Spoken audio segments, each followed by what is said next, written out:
Welcome to our 5th episode of Elevate FCS, where we share trends, tips, and tools from the FCS industry to help you, our FCS teachers, and your students find success.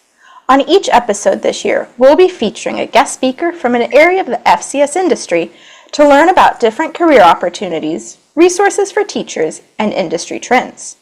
In today's episode, we're joined by an FCS alum to talk about her career path from being a culinary student at San Juan High School to a manager at Dutch Bros, the transferable skills she took from the classroom to her career, trends in the industry, and more.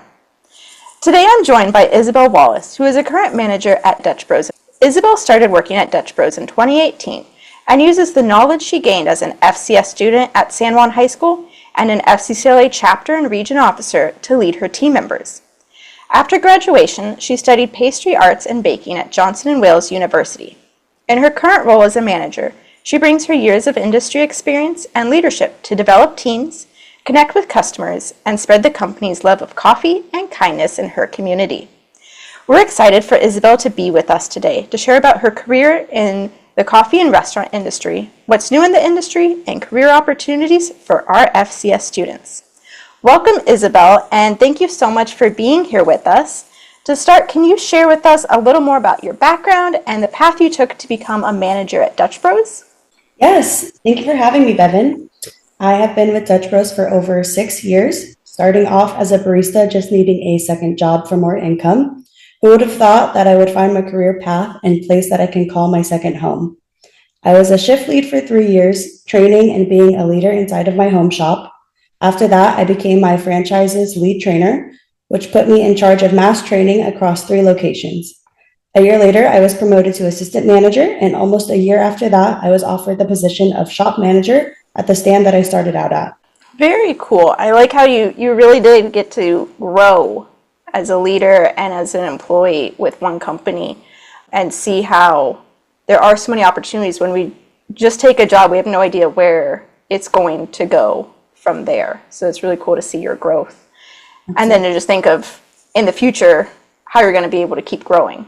Yes, absolutely. That was something that I was super passionate about too, was just staying with the same franchise that I had started out at. Obviously there's Dutch Bros everywhere, but I wanted to really grow and learn from the leaders that I started out with. So thinking back to when you were in high school, what drew you to enroll in your first culinary class, and what was that experience like for you? I think I was always drawn to culinary arts because of my grandparents and my dad. They are super big cooks and somebody that I've always looked up to inside of my family to learn wisdom with cooking and things that come along with that. But taking that first class my freshman year really solidified that it was a passion of mine and pushed me to find my career in food. How many years did you take culinary while you were in high school, and what classes were you able to take? Yeah, so at San Juan, they did something called the freshman wheel, which was something that you took your entire freshman year and you were in a class for 6 weeks, just kind of trying it out. You would do automotive, you would do woodworking, culinary, things like that. And then your sophomore year, you would go ahead and choose a career path. I chose culinary. And so my sophomore year, I did foods and nutrition. And then your junior year, you would choose if you wanted to go the culinary route or if you wanted to do the bakery route. And I chose bakery, and I did bakery 1 and bakery 2. Very cool. So you really got to actually spend your high school engaging in this program. Yeah, and growing. So I know you were also involved in FCCLA. What competitive events did you compete in? Did you have leadership roles? And what were some of the skills you took away to help you develop into a leader after high school? I competed in patisserie my junior year and decorated wedding cakes my senior year. I was the regional historian and the president of my chapter for my senior year of high school. Let me tell you, these roles taught me a lot. Fall regional meeting was my first time leading a meeting, which takes a certain level of professionalism, but it also taught me how to adapt in moments of high stress because nothing ever goes according to plan with big events like that or with events that you are competing in. Something that is super important to me is personability, making everyone feel important and seen and creating an environment that reflects that. And then how did those skills that you got to learn in those opportunities transfer over to managing a relatively fast-paced environment like Dutch Bros? Being in a leadership position so early on in life really helped frame how I approach every job that I've ever had, always thinking about how to be the best employee I can be. And my culinary classes made me very prideful in the drinks that I produce and serve to the community. Still to this day, when I put whipped cream on top of an iced coffee, I'm making sure that it is a perfect rosette on top before I serve it out. So that is something that I'm very prideful about. Now, many of our listeners are likely familiar with Dutch Bros and likely have a location in their community or somewhere nearby. As you said, they are pretty much all over and expanding. So if we're looking at the coffee industry as part of the hospitality industry on a bigger scale, Dutch Bros is really setting itself apart from the other traditional sit-down coffee shops. And from your perspective of working with this company for so long, where does this industry trend come from, and how is Dutch Bros being so successful in it, because they do just keep expanding? I think something that Dutch Bros has always done really well is paying a lot of attention to intention. We like to say that we are in the people business, not the coffee business, but that is truly what sets us apart. During the pandemic, coming to get a cup of coffee was really the only human interaction that a lot of people had. Post-pandemic, we still try to keep those interactions meaningful while also being mindful of our customers' time and get them out of there as quick as possible. I think it's really interesting of finding the balance between speed and efficiency and getting them out as quickly as possible because they're busy, but developing that personal connection and having that moment, even if it's as short as possible for them, but of just still finding that balance instead of just a transaction. You try and build a relationship. Absolutely. And it comes so fluidly as well. You notice that somebody's coming every single day and they're getting a medium ice kicker. Sooner rather than later, you're going to ask them their name, and then you know their car, you know what they look like. You see them pulling into the line, you know they're coming to get their medium ice kicker. You're going to have it ready by the time they get to the window, and you can get them out even faster. And then that's what keeps them coming back and wanting to choose your location versus maybe a different one, or going out of their way to come to you because you took the time to get to know them, which I think is something in so many aspects of hospitality we can transfer over that I think Dutch Bros does really uniquely. So what are some of the unique challenges and advantages of managing a drive-through coffee shop location? Earlier, I touched on it a bit, but we really pride ourselves for being excellent in speed, quality, and service. Being a drive-through coffee shop, hitting all three of these can make or break our customers' experience. We are constantly looking for ways to elevate this exchange, so I think the challenge and advantage that I run into is the adaptability to fit every customer's need. You're running late to work but need your hot 911 to kickstart your day? Let me get you out of here as quickly as possible. You're having a rough day and need someone to talk to? No problem. Let's pull into the parking lot and have a chat. This is a quality that we instill into our baristas on day one, and it is something that is super near and dear to our hearts. That really shows of how what's unique about your location and the company as a whole is, you mentioned that you're in the people business, but you're not just in the people business for customers, you're in the people business for your employees. You're trying to form a culture that's not, you just come to work to do a task. You come to work to be around a team, to grow as a team, and to really be committed to your community. As a coffee shop, you're going to have a lot of the same people coming every day. How are you not just another place to get a cup of coffee, but how are you the community aspect? Which is interesting, and being able to form that and not even really having sit-down tables for people to sit around and talk. Absolutely. And I think Dutch Bros has changed the way that it runs a little bit over the years, but we really still stick to what our core values are and what matters most to us. And that really is our community. We have customers that come through to get a drink that's blue and pink, and they'll use that to announce the gender of their baby. You know, things like that. And it really is so special, and it makes us feel super important and proud to be a part of that big moment in their lives. With kind of the trends that we've seen, and even just in our culture in general, of looking for convenience, of quickness, of wanting things instantly, kind of the instant gratification, but not wanting to put as much of the work in because we're so busy. How would you recommend our FCS teachers kind of incorporating the skills that you've been able to use at Dutch Bros to make those interactions while still keeping up with the trends of efficiency and convenience? I would definitely focus on customer connection. That is what keeps people coming back. Really listening and creating relationships with the people that you serve every day. Another skill would be problem solving. What to do when things don't go according to plan and staying level headed when doing so. We deal with lots of ebbs and flows at Dutch Bros. Obviously, we have our rushes and then we have our moments of downtime.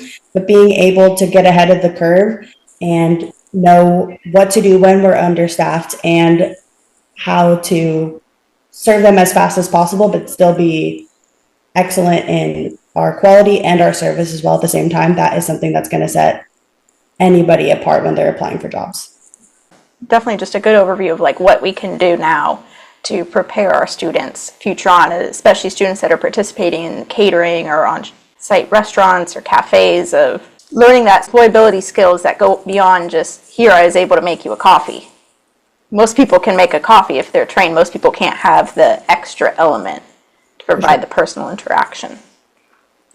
So we have so many culinary students throughout California who may be interested in having a career in the management side of a restaurant or food industry. And many of them are probably, we probably have many students who do work at Dutch Bros or a similar type of location. What advice do you have for them in developing their career to go more into the management side of hospitality and food service? I can't speak for all coffee establishments, but at Dutch Bros, there are so many opportunities for growth. One of the more fun positions that you can be in is being a mobster, is what we call them. It stands for Master of Baristas. They get sent out to new locations that are opening and mass trained to help prepare that location to thrive. It is a great way to travel, grow your training skills, and network within the company.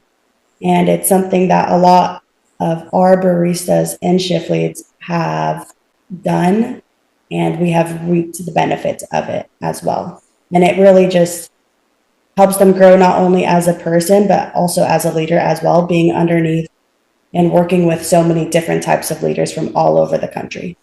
So for our students that they're, really considering growing in this, I think it's great. Many people could start in high school. They're great college jobs, and of not seeing it of just as do the task, but of you can grow as a leader. And even if you're not going to be able to stay with that company forever, if you stayed for, say, 4 years of college and a few years of high school, you can really grow in that and take those transferable skills into a future career.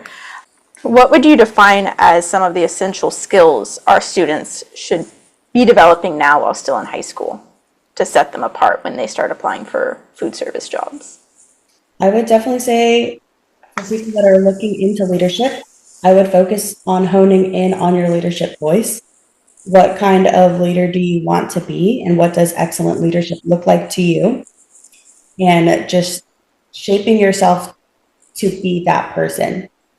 Also being someone that leads by example, being a team player and leading the pack when it comes to customer service. Your crew isn't going to do something that you aren't willing to do yourself. The trash needs to be taken out. Be the first person that is volunteering to take the trash out. Don't be the person that never takes the trash out. Things like that. Remember that your crew is a reflection of your leadership. Create the environment that nurtures and produces other amazing leaders.